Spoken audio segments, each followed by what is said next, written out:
ನಮಸ್ಕಾರ ಸ್ನೇಹಿತರೆ, ನಾನು ಹನುಮಂತ್ ಮಾಗೆ. ಧರ್ಮಸ್ಥಳ ಪ್ರಕರಣ, ಈ ಒಂದು ಪ್ರಕರಣದಲ್ಲಿ ಇದೀಗ ಒಂದು ಹಂತದ ಬೆಳವಣಿಗೆ ಆಗ್ತಾ ಇದೆ ಅಂತಾನೆ ಹೇಳಬಹುದು. ಈ ಒಂದು ಪ್ರಕರಣದ ತನಿಖೆ ಈಗೆಲ್ಲವೂ ಕೂಡ ನಿಮಗೆ ಗೊತ್ತಿದೆ, ಏನೇನೆಲ್ಲ ಆಗಿತ್ತು ಹಿಂದೆ ಅಂತೇಳಿ. ಈಗ ಮುಂದುವರೆದಾಗಿ ಏನೇನೆಲ್ಲ ಬೆಳವಣಿಗೆಗಳಾಗ್ತಾ ಇದ್ದಾವೆ, ಇದೀಗ ಗೃಹ ಸಚಿವರನ್ನ ಪ್ರಣಬ್ ಮೊಹಂತಿ ಅವರು ಭೇಟಿಯಾಗಿದ್ದಾದ್ರು ಹೇಗೆ, ತನಿಖೆ ಎಲ್ಲಿಗೆ ಬಂದಿದೆ, ಈ ಕುರಿತಾಗಿ ಒಂದಿಷ್ಟು ಮಾಹಿತಿಯನ್ನು ಗಮನಿಸ್ತಾ ಹೋಗೋಣ. ಸಾಧ್ಯವಾದರೆ ವಿಡಿಯೋನ ಕೊನೆವರೆಗೂ ನೋಡಿ. ನೀವೇನಾದರೂ ನಮ್ಮ ಚಾನಲ್ನ ಸಬ್ಸ್ಕ್ರೈಬ್ ಮಾಡಿಕೊಳ್ಳದೆ ವಿಡಿಯೋವನ್ನು ಗಮನಿಸ್ತಾ ಇದ್ದರೆ ಈ ಕೂಡಲೇ ಸಬ್ಸ್ಕ್ರೈಬ್ ಮಾಡಿ ಹಾಗೂ ನೋಟಿಫಿಕೇಶನ್ಗಾಗಿ ಬೆಲ್ ಐಕನ್ ಕೂಡ ಕ್ಲಿಕ್ ಮಾಡಿಕೊಳ್ಳಿ. ಸ್ನೇಹಿತರೆ, ಧರ್ಮಸ್ಥಳ ಪ್ರಕರಣ ಸಂಬಂಧಿಸಿದಂತೆ ನ್ಯಾಯಾಲಯವು ವರದಿ ಕೇಳಿರುವ ಬೆನ್ನಲ್ಲೇ ತನಿಖಾ ಪ್ರಕ್ರಿಯೆ ತೀವ್ರಗೊಂಡಿದೆ. ಈ ಮಹತ್ವದ ಬೆಳವಣಿಗೆಯ ಬೆನ್ನಲ್ಲೇ ಎಸ್ಐಟಿ ಮುಖ್ಯಸ್ಥರಾದ ಪ್ರಣಬ್ ಮೊಹಂತಿ ಅವರು ಗೃಹ ಸಚಿವ ಪ್ರಿಯಾಂಕ್ ಖರ್ಗೆ ಅವರನ್ನ ಭೇಟಿಯಾಗಿ ಈಗ ತನಿಖಾ ವಲಯದಲ್ಲಿ ಭಾರಿ ಕುತೂಹಲಕ್ಕೆ ಕಾರಣವಾಗಿ ಬಿಟ್ಟಿದೆ. ಬೆಂಗಳೂರಿನಲ್ಲಿ ನಡೆದ ಈ ಉನ್ನತ ಮಟ್ಟದ ಸಭೆಯು ಸುಮಾರು 20 ನಿಮಿಷಗಳ ಕಾಲ ಜರುಗಿತು. ಈ ವೇಳೆ ಎಸ್ಐಟಿ ಮುಖ್ಯಸ್ಥ ಪ್ರಣಬ್ ಮೊಹಂತಿ ಅವರು ಪ್ರಕರಣದ ಇದುವರೆಗಿನ ತನಿಖಾ ಪ್ರಗತಿಯ ಸಂಪೂರ್ಣ ವಿವರವನ್ನ ಗೃಹ ಸಚಿವರಿಗೆ ಮನವರಿಕೆ ಮಾಡಿಟ್ಟಿದ್ದಾರೆ ಅಂತ ಹೇಳಲಾಗ್ತಾ ಇದೆ. ನ್ಯಾಯಾಲಯಕ್ಕೆ ಸಲ್ಲಿಸಬೇಕಾದ ವರದಿಯ ಸಿದ್ಧತೆಗಳ ಕುರಿತು ಸಚಿವರೊಂದಿಗೆ ಪ್ರಮುಖವಾಗಿ ಸಮಾಲೋಚನೆ ನಡೆಸಿದ್ದಾರೆ ಅನ್ನುವಂಥ ಮಾತುಗಳು ಕೂಡ ಕೇಳಿ ಬರ್ತಾ ಇದ್ದಾವೆ. ವಿಶೇಷವೆಂದರೆ ಎಸ್ಐಟಿ ಮುಖ್ಯಸ್ಥರು ಕೇವಲ ಮೌಖಿಕ ಮಾಹಿತಿ ನೀಡದೆ ಪ್ರಕರಣಕ್ಕೆ ಸಂಬಂಧಿಸಿದ ಕೆಲವು ಅತ್ಯಂತ ಪ್ರಮುಖ ಹಾಗೂ ಗೌಪ್ಯ ದಾಖಲೆಗಳೊಂದಿಗೆ ಗೃಹ ಸಚಿವರನ್ನ ಭೇಟಿಯಾಗಿದ್ದಾರೆ ಅಂತ ಹೇಳಿ ಮಾತುಗಳು ಕೂಡ ಕೇಳ್ತಾ ಇದ್ದಾವೆ. ಈ ದಾಖಲೆಗಳನ್ನು ಪರಿಶೀಲಿಸಿದ ಬಳಿಕ ಪ್ರಕರಣದ ಮುಂದಿನ ತನಿಖೆಯು ಯಾವ ದಿಕ್ಕಿನಲ್ಲಿ ಸಾಗಬೇಕು ಮತ್ತು ಕಾನೂನು ಪ್ರಕ್ರಿಯೆಯನ್ನ ಹೇಗೆ ಮುಂದುವರಿಸಬೇಕು ಎಂಬ ಬಗ್ಗೆ ಇಬ್ಬರ ನಡುವೆ ಮಹತ್ವದ ಸಮಾಲೋಚನೆ ನಡೆದಿದೆ ಎಂದು ತಿಳಿಸಲಾಗ್ತಾ ಇದೆ. ಇದೇ ಸಂದರ್ಭದಲ್ಲಿ ಪ್ರಕರಣಕ್ಕೆ ಸಂಬಂಧಿಸಿದಂತೆ ಚಿನ್ನಯ್ಯ ಎಂಬುವವರು ಮಾಡಿರುವ ಗಂಭೀರ ಆರೋಪಗಳ ಕುರಿತು ಸಭೆಯಲ್ಲಿ ಸುದೀರ್ಘ ಚರ್ಚೆ ನಡೆಸಲಾಗಿದೆ ಅಂತ ಹೇಳಿ ಮಾಹಿತಿಯು ಕೂಡ ಲಭ್ಯವಾಗ್ತಾ ಇದೆ. ಚಿನ್ನಯ್ಯ ಅವರ ಆರೋಪಗಳಲ್ಲಿರುವ ಸತ್ಯಾಸತ್ಯತೆ ಮತ್ತು ಆ ನಿಟ್ಟಿನಲ್ಲಿ ನಡೆದಿರುವ ತನಿಖೆಯ ಹಂತಗಳ ಬಗ್ಗೆ ಎಸ್ಐಟಿ ಮುಖ್ಯಸ್ಥರು ಗೃಹ ಸಚಿವರಿಗೆ ಸವಿವರವಾಗಿ ಮಾಹಿತಿಯನ್ನು ನೀಡಿದ್ದಾರೆ ಅಂತ ಹೇಳಲಾಗ್ತಾ ಇದೆ. ನ್ಯಾಯಾಲಯವು ವರದಿ ಕೇಳಿದ ತಕ್ಷಣವೇ ಎಸ್ಐಟಿ ಇಷ್ಟೊಂದು ಚುರುಕಾಗಿ ಕಾರ್ಯಪ್ರವೃತ್ತರಾಗಿರುವುದು ಮತ್ತು ಉನ್ನತಾಧಿಕಾರಿಗಳು ನೇರವಾಗಿ ಗೃಹ ಸಚಿವರನ್ನ ಭೇಟಿ ಮಾಡಿ ಗೌಪ್ಯ ಚರ್ಚೆ ನಡೆಸಿರುವುದು ಈ ಪ್ರಕರಣಕ್ಕೆ ಸರ್ಕಾರ ಮತ್ತು ತನಿಖಾ ಸಂಸ್ಥೆ ನೀಡುತ್ತಿರುವ ಗಂಭೀರತೆಯನ್ನ ಎತ್ತಿ ತೋರಿಸುತ್ತೆ. ಮುಂಬರುವ ದಿನದಲ್ಲಿ ಈ ಭೇಟಿಯ ಆಧಾರದ ಮೇಲೆ ತನಿಖೆ ಯಾವ ತಿರುವು ಪಡೆದುಕೊಳ್ಳಲಿದೆ ಎಂಬುದು ಸಾರ್ವಜನಿಕ ವಲಯದಲ್ಲಿ ತೀವ್ರ ಕುತೂಹಲವನ್ನ ಇದೀಗ ಮೂಡಿಸಿಟ್ಟಿದೆ ಅಂತ ಹೇಳಿದ್ರು ಕೂಡ ತಪ್ಪಾಗ್ಲಿಕ್ಕಿಲ್ಲ.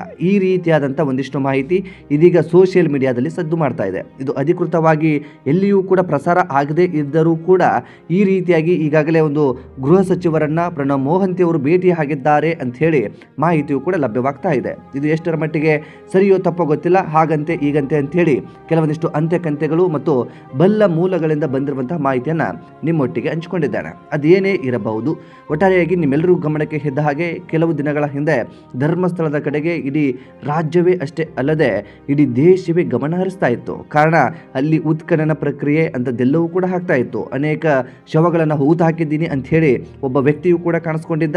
ಆತನ ಹೇಳಿಕೆಯ ಮೇಲೆ ಅದೇನೇನೆಲ್ಲ ಬೆಳವಣಿಗೆಗಳು ಆಗಿದ್ವು ಅಂತ ಹೇಳಿ ನಿಮ್ಮೆಲ್ಲರಿಗೂ ಕೂಡ ಸ್ಪಷ್ಟವಾಗಿ ಗೊತ್ತಾಗಿದೆ. ಒಟ್ಟಾರೆಯಾಗಿ ಧರ್ಮಸ್ಥಳದಲ್ಲಿ ಅನೇಕ ಮೃತ ಶವಗಳನ್ನು ಅಥವಾ ಅನೇಕ ಶವಗಳನ್ನು ಊತ ಹಾಕಿದ್ದೀನಿ ಅನ್ನುವಂಥ ಒಂದು ಮಾತುಗಳು ಏನು ಕೇಳಿ ಬರ್ತಾ ಇತ್ತಲ್ಲ, ಆ ಒಂದು ಪ್ರಕ್ರಿಯೆಗೆ ಸಂಬಂಧಪಟ್ಟ ಹಾಗೆ ಎಸ್ಐಟಿ ತಂಡ ರಚನೆ ಆಯಿತು. ಉತ್ಖನನ ಅಂಥದ್ದೆಲ್ಲವೂ ಕೂಡ ಆಯಿತು. ಈ ಒಂದು ಆರೋಪ ಮಾಡ್ತಾ ಇದ್ದಂಥ ವ್ಯಕ್ತಿಯೇನೇ ಆರೋಪಿಯಾಗಿ ಕಾಣಿಸ್ಕೊಂಡ. ಆತನ ಮೇಲೆಯೂ ಕೂಡ ದೂರು ದಾಖಲಾಯಿತು. ಆತನ ವಿರುದ್ಧವೂ ಕೂಡ ತನಿಖೆ ಅಂಥದ್ದೆಲ್ಲವೂ ಕೂಡ ನಡೆಯುವುದಕ್ಕೆ ಪ್ರಾರಂಭಿಸಿಬಿಡ್ತು. ಆ ವ್ಯಕ್ತಿ ಜೈಲು ಪಾಲಾದ. ಅದಾದ ಬಳಿಕ ಕೆಲವು ದಿನಗಳ ನಂತರ ಆತನಿಗೆ ಬೇಲ್ ಕೂಡ ಸಿಕ್ತು. ಆತನಿಗೆ ಷರತ್ತುಬದ್ಧ ಜಾಮೀನು ಕೂಡ ನೀಡಲಾಗಿತ್ತು. ಅಂತಂದ್ರೆ ಮಾಧ್ಯಮಗಳ ಮುಂದೆ ಏನೂ ಕೂಡ ಹೇಳಿಕೆಗಳನ್ನು ನೀಡಬಾರ್ದು, ಜೊತೆಗೆ ನಿನ್ನ ಪಾಡಿಗೆ ನೀನಿರಬೇಕು. ಯಾವುದೇ ಕಾರಣಕ್ಕೆ ಸೋಷಿಯಲ್ ಮೀಡಿಯಾದಲ್ಲಾಗಲಿ ಅಥವಾ ಇನ್ನಿತರ ಜನರ ಮಧ್ಯೆ ಈ ಒಂದು ವಿಷಯಗಳನ್ನು ಹಂಚಿಕೊಳ್ಳೋದಾಗ್ಲಿ ಇದ್ಯಾವುದು ಕೂಡ ಆಗಬಾರ್ದು ಅಂಥೇಳಿ ದಂಡ ಸಹಿತ ಆತನಿಗೆ ಜಾಮೀನನ್ನು ಕೂಡ ನೀಡಲಾಗಿತ್ತು. ಆತ ತನ್ನ ಪಾಡಿಗೆ ತನ್ನ ಬದುಕನ್ನು ಕೂಡ ಕಟ್ಟಿಕೊಳ್ಳೋದಕ್ಕೆ ಮುಂದಾಗಿದ್ದ ಅಂತ ಕಾಣಿಸುತ್ತೆ. ಆತ ತನ್ನ ಸ್ವಂತ ಬುದ್ಧಿಯಿಂದ ಬಂದು ಈ ರೀತಿಯಾಗಿ ಹೇಳಿದ್ನೋ ಅಥವಾ ಯಾರದ್ದೋ ಮಾತು ಕೇಳಿ ಈ ರೀತಿಯಾಗಿ ಹೇಳಿದ್ನೋ ಅಥವಾ ಆತ ಹೇಳಿದ್ದೆಲ್ಲವೂ ಕೂಡ ಸತ್ಯವೋ ಅಥವಾ ಅವನು ಯಾರಿಗಾದರೂ ಈ ರೀತಿಯಾಗಿ ದುಡ್ಡಿನ ಆಮಿಷಕ್ಕೆ ಅಥವಾ ಯಾರಾದರೂ ಆತನಿಗೆ ದುಡ್ಡು ನೀಡೋದಾಗಿ ಹೇಳಿ ಆತನ ಬಾಯಿಂದ ಈ ರೀತಿಯಾಗಿ ಧರ್ಮಸ್ಥಳದ ವಿರುದ್ಧವಾಗಿ ಷಡ್ಯಂತರ ಮಾಡಬೇಕು ಅಂತ ಹೇಳಿ ಹೀಗೆ ಮಾಡಿಬಿಟ್ರೋ, ಇದೆಲ್ಲದಕ್ಕೂ ಕೂಡ ಅಂತಿಮ ವರದಿ ಸಲ್ಲಿಕೆ ಆದ ಬಳಿಕ ಅಸಲಿ ಸತ್ಯಾಸತ್ಯತೆ ಏನು ಎಂಬುದು ಅಲ್ಲಿ ಸ್ಪಷ್ಟವಾಗಿ ಗೊತ್ತಾಗುವಂತ ಸಾಧ್ಯತೆ ಸಾಧ್ಯತೆ ಇರುತ್ತೆ. ಈ ರೀತಿಯಾದಂಥ ದುರಂತ ಒಟ್ಟಾರೆಯಾಗಿ ಇದೀಗ ಬಹುತೇಕ ಎಲ್ಲರೂ ಕೂಡ ಗಮನಿಸ್ತಾ ಇದ್ದೀರಿ, ಎಲ್ಲಿಗೆ ಬಂತು ತನಿಖೆ, ಏನಾಯಿತು, ಏನು ಆಗಿರಬಹುದು, ಈ ರೀತಿಯಾದಂಥ ಕುತೂಹಲ ಬಹುತೇಕ ಜನರಲ್ಲೂ ಕೂಡ ಇದೆ. ಈಗ ನಾವು ನೀವುಗಳೆಲ್ಲರೂ ಕೂಡ ಗಮನಿಸೋ ಹಾಗೆ ಮೇಲ್ನೋಟಕ್ಕೆ ಅಥವಾ ದೃಶ್ಯದಲ್ಲಿ ಗಮನಿಸೋ ಹಾಗೆ ಈ ರೀತಿಯಾದಂಥದ್ದು ಯಾವುದೂ ಕೂಡ ಇಲ್ಲ. ಈಗ ಎಲ್ಲವೂ ಕೂಡ ಗುಪ್ತವಾಗಿ ತನಿಖೆ ನಡೀತಾ ಇದೆ, ಅಂತಂದರೆ ಆಫೀಸಿಯಲ್ ಆಗಿ ತನಿಖೆ ನಡೀತಾ ಇರುತ್ತೆ. ಈಗ ಯಾವುದೇ ರೀತಿಯಾಗಿ ಉತ್ಖನನ ಅಂಥದ್ದು ಯಾವುದನ್ನು ಕೂಡ ಮಾಡ್ತಾ ಇಲ್ಲ.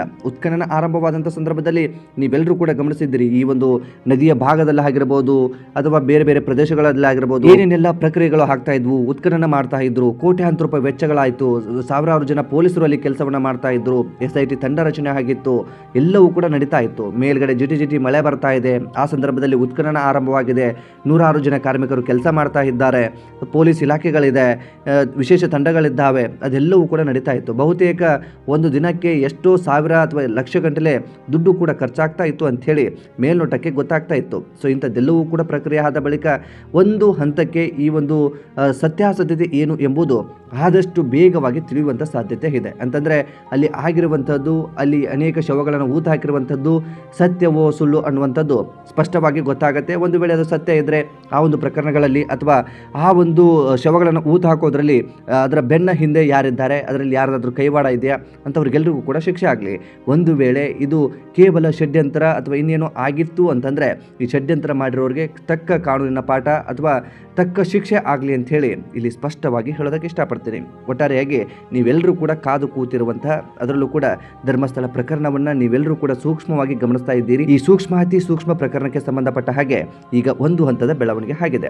ಆರಂಭದಲ್ಲಿ ಈ ಒಂದು SIT ತಂಡ ರಚನೆ ಆದಂಥ ಸಂದರ್ಭದಲ್ಲಿ G. ಪರಮೇಶ್ವರ್ ಅವರು ಗೃಹ ಸಚಿವರಾಗಿದ್ದರು. ಆದರೆ ಇದೀಗ ಸರ್ಕಾರ ಬದಲಾಗಿದೆ, ಆಡಳಿತ ವ್ಯವಸ್ಥೆಯೂ ಕೂಡ ಬದಲಾಗಿದೆ. ಮುಖ್ಯಮಂತ್ರಿಗಳಾಗಿ DK ಶಿವಕುಮಾರ್ ಆದರೆ ಈ ಗೃಹ ಸಚಿವರಾಗಿ ಪ್ರಿಯಾಂಕ ಖರ್ಗೆ ಅವರು ಆಯ್ಕೆ ಆಗಿದ್ದಾರೆ. ಒಟ್ಟಾರೆಯಾಗಿ ಪ್ರಿಯಾಂಕ ಖರ್ಗೆ ಅವರು ಈ ಒಂದು ಗೃಹ ಇಲಾಖೆನ ಹೇಗೆ ನಡೆಸ್ಕೊಂಡು ಹೋಗ್ತಾರೆ ಮತ್ತು ಇಲ್ಲಿ ಕೆಲವೊಂದಿಷ್ಟು ಸವಾಲುಗಳು ಅಂಥದ್ದೆಲ್ಲವೂ ಕೂಡ ಅವರ ಮುಂದೆ ಇದೆ. ಈ ಒಂದು ವಿಶೇಷವಾಗಿ ಧರ್ಮಸ್ಥಳ ಪ್ರಕರಣದಲ್ಲಿ ಇವರು ಚಾಪು ಹೇಗಿದೆ, ಇವರು ಆ ಒಂದು ಕೇಸನ್ನು ಯಾವ ರೀತಿಯಾಗಿ ಇನ್ವಾಲ್ವ್ ಆಗ್ತಾರೆ, ಏನೇನೆಲ್ಲ ಪ್ರತಿಕ್ರಿಯೆಗಳನ್ನು ಕೊಡ್ತಾರೆ ಅನ್ನುವಂಥದ್ದು ಬಹುತೇಕ ಒಂದಿಷ್ಟು ಎಲ್ಲರೂ ಕೂಡ ಕಾತುರದಿಂದ ಕಾಯುವ ರೀತಿಯಲ್ಲಿ ಕಾಣಿಸ್ತಾ ಇದೆ. ಒಟ್ಟಾರೆಯಾಗಿ ಧರ್ಮಸ್ಥಳ ಪ್ರಕರಣಕ್ಕೆ ಸಂಬಂಧಪಟ್ಟ ಹಾಗೆ ಬೆಳವಣಿಗೆಗಳು ದಿನೇ ಆಗ್ತಾ ಇದ್ದಾವೆ. ಆದರೆ ಅಂತಿಮ ವರದಿ ಅಥವಾ ಅಂತಿಮವಾಗಿ ಒಂದು ತೀರ್ಪು ಬರಬೇಕು ಅನ್ನೋದು ಎಲ್ಲರ ಒಂದು ಅಭಿಪ್ರಾಯವೂ ಕೂಡ ಇದೆ. ಅದು ಆದಷ್ಟು ಬೇಗ ಬಂದ್ರೆ ಇನ್ನು ಸೂಕ್ತ ಅನ್ನುವಂಥದ್ದು ವೈಯಕ್ತಿಕ ಅಭಿಪ್ರಾಯವೂ ಕೂಡ ಆಗಿದೆ. ಸ್ನೇಹಿತರೆ, ಈ ಕುರಿತಾಗಿ ನಿಮ್ಮ ಅನಿಸಿಕೆ ಏನು ಎಂಬುದನ್ನು ಕಾಮೆಂಟ್ ಬಾಕ್ಸ್ ಅಲ್ಲಿ ಮೆನ್ಷನ್ ಮಾಡಿ. ಆದಷ್ಟು ಈ ವಿಡಿಯೋನ ನಿಮ್ಮ ಸ್ನೇಹಿತರಿಗೂ ಕೂಡ ಶೇರ್ ಮಾಡಿ. ಚಾನಲ್ನ ಸಬ್ಸ್ಕ್ರೈಬ್ ಮಾಡಿಕೊಳ್ಳದೆ